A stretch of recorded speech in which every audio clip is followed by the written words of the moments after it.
রায়নবো ব্লগে আপনাদেরকে স্বাগতম। অনেক দিন পরে আবার ভিডিও নিয়ে আপনাদের সামনে হাজির হয়েছি।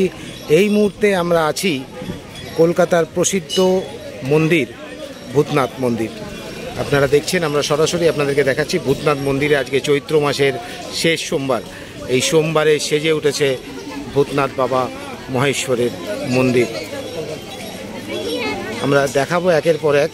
আমরা এখন আপাতত মন্দির চত্বরে যাচ্ছি, তারপরে আমরা একের পর এক জিনিস আপনাদেরকে দেখাবো। দেখছেন এখানে লাইন দিয়ে প্রচুর স্টল এখানে লাগানো আছে। যারা বাবাকে পুজো দিতে চান এখান থেকে তারা ফুল, বেলপাতা, গঙ্গা জল নিয়ে পুজো দিতে পারেন। অনেকেই গঙ্গা জলের জিনিসপত্র নিয়ে আসেন না, তাই এখান থেকেই লোটা বা ঘটি পাওয়া যায়, সেখান থেকেই আপনারা গঙ্গা জল নিয়ে নিতে পারেন। ওপরটা সুন্দর করে সাজানো হয়েছে, যেহেতু এটা চৈত্র মাস, যেহেতু আপনারা জানেন চৈত্র মাসের শেষ সোমবার আজ। বাবা মহেশ্বরের মন্দিরে আমরা সরাসরি আপনাদেরকে সাথে নিই।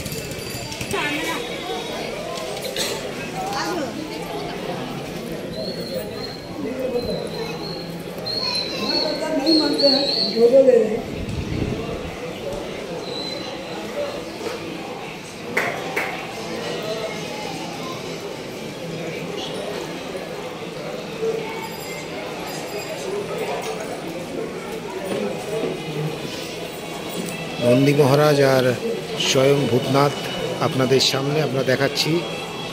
এই হচ্ছে ভূতনাথ, মহেশ্বর ভোলে বাবা, আর এই হচ্ছে নন্দী মহারাজ। এই হচ্ছে টোটাল ভূতনাথ মন্দির।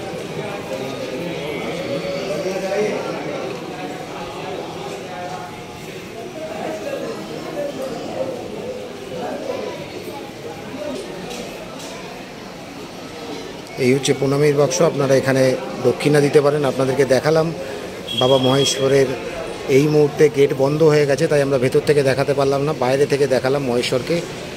ভূতনাথ কলকাতার প্রসিদ্ধ মন্দির। এই হচ্ছে ভূতনাথ মন্দিরের বাইরে। আর বাঁ দিকটায় হচ্ছে আপনার নিমতলা মহাশ্মশান। আমরা ওই দিকটায় যাচ্ছি না, নিমতলা মহাশ্মশান। আর এই হচ্ছে ভূতনাথ মন্দির। এখানে সব ঠাকুরের মন্দির আছে। এখানে কালী মায়ের মন্দির আছে, আম্বেশ্বরের মন্দির আছে। এখানে আপনার এই মুহূর্তে যে টাইমটা আমরা এসছি, এই টাইমটা সব মন্দিরই প্রায় বন্ধ। আর এই যে জায়গাটা দিয়ে আমরা যাচ্ছি, এইখানে সব গরিব দুঃখীদের খাওয়ানোর জায়গা। এখানে যারা খাওয়াতে চান তারা কিন্তু এই জায়গাটা দিয়ে আপনারা খাওয়াতে পারবেন।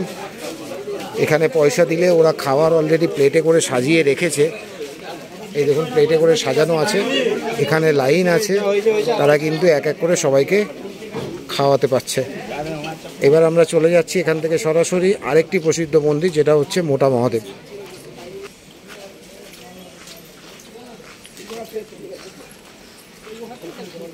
মোটা মহাদেব যাওয়ার আগে আমরা যেই মন্দিরটা দর্শন করব, সেই মন্দিরটা হচ্ছে পাতালেশ্বর মহাদেব। দেখুন,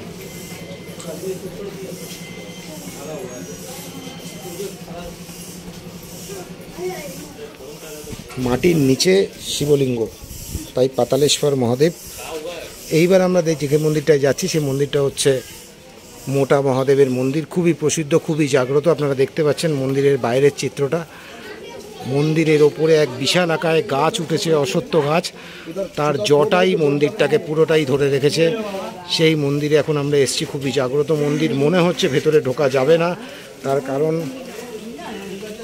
মন্দির এই মুহূর্তে পুরোটাই বন্ধ। পুরো জটা ধারিয়ে মন্দির, বাবার জটা ধরে নেওয়া হয় এটাকে, কেননা একটা দিক থেকে এই জটাটা নেমেছে। সেই দৃশ্যই আপনারা দেখছেন।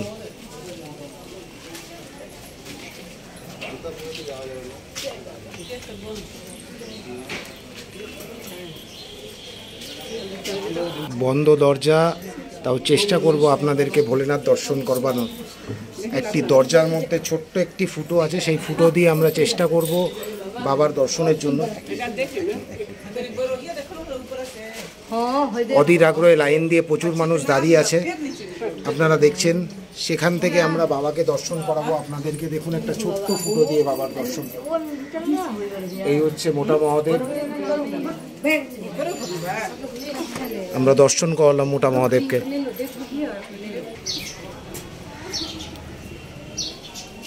একটা সাইড থেকেই আপনারা দেখছেন যে এই বহু পুরাতন মন্দির, এই মন্দিরের বিশাল ইতিহাস আছে।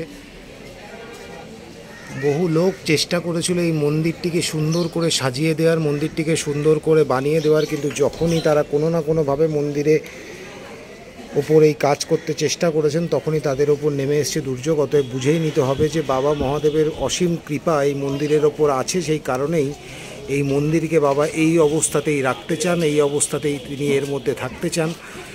পৌরাণিক যুগে যারা এই মন্দির সম্বন্ধে জানেন তারা জানবেন যে আগে মোটা মহাদেব, যে মোটা মহাদেবকে আমরা দেখালাম, সেই মোটা মহাদেবকে মোটা শিকল দিয়ে বেঁধে রাখা হতো, কিন্তু এখন সেই শিকল আর নেই, পুরোটাই ইতিহাস হয়ে গেছে। কিন্তু তা সত্ত্বেও খুবই জাগ্রত মহাদেব, কলকাতায় প্রসিদ্ধ মোটা মহাদেবের মন্দির, ভূতনাথ মন্দিরের ঠিক বিপরীতেই এই মোটা মহাদেবের মন্দির। আমরা পরিধি দেখাচ্ছি, তার সাথে আমরা উপরে যে বট অশ্বত্থ গাছের যে জটা নেমে এসছে সেই পুরো জটাটাই আপনাদেরকে দেখানোর চেষ্টা করছি আমাদের রায়নবো ব্লগের মধ্যে দিয়ে।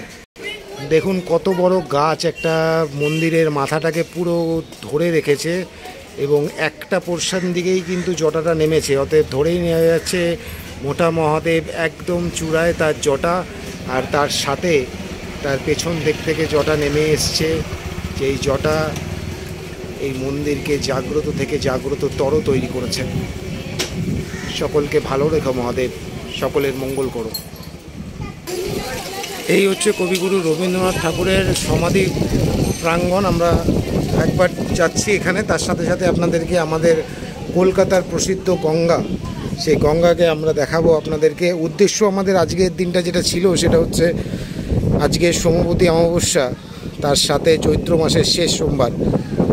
বুঝতেই পারছেন দিনটা খুবই গুরুত্বপূর্ণ, সেই কারণে গঙ্গা থেকে জল তুলতে আসার আমাদের যে উদ্দেশ্য ছিল সেই উদ্দেশ্যকে আরও বাস্তবায়িত করার জন্য আমরা কিন্তু সব মন্দিরগুলো আপনাদের জন্য নিলাম। এই হচ্ছে কবিগুরু রবীন্দ্রনাথ ঠাকুরের সমাধিস্থল আমরা দেখাচ্ছি।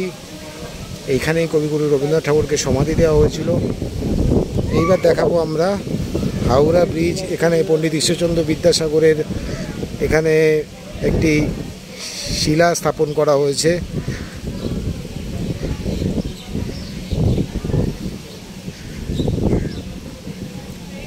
তাকে শ্রদ্ধাঞ্জলি জানানোর জন্য। এবার আমরা যেটা দেখাবো সেটি হচ্ছে আমাদের সবথেকে প্রসিদ্ধ গঙ্গা। দেখুন আমরা হাওড়া ব্রিজকে সাথে নিয়ে আমরা দেখাচ্ছি গঙ্গা। আপনারা দেখতে পাচ্ছেন সরাসরি এদিকটা হচ্ছে হাওড়া ব্রিজ রয়েছে, নিচে গঙ্গা প্লাবন ধারা বয়ে চলেছে। আজকে জোয়ার, এই জোয়ারের মধ্যে আমরা এই মুহূর্তে কলকাতার প্রসিদ্ধ মন্দির দর্শন করালাম আপনাদেরকে রায়নবো ব্লগের মধ্যে দিয়ে। আজকে যেহেতু সোমবতী অমাবস্যা, তার সাথে চৈত্র মাসের শেষ সোমবার, দিনটি খুবই গুরুত্বপূর্ণ আপনাদের জন্য। যারা আসতে পারেননি আজকে তাদের জন্যই এই ব্লগ, রায়নবো ব্লগ আপনাদের জন্য। লঞ্চ চলে আসছে, ওপাশটা বেলুড় মঠ যাবে, দক্ষিণেশ্বর হয়ে ওই দিকটা দিয়ে যাচ্ছে। ভূতনাথ মন্দিরের পেছন দিকটা দিয়ে আপনাদেরকে দেখাবো। এইটা হচ্ছে ঠিক ভূতনাথ মন্দিরের এই জায়গাটা দিয়ে এই মন্দিরের প্রবেশ পথ।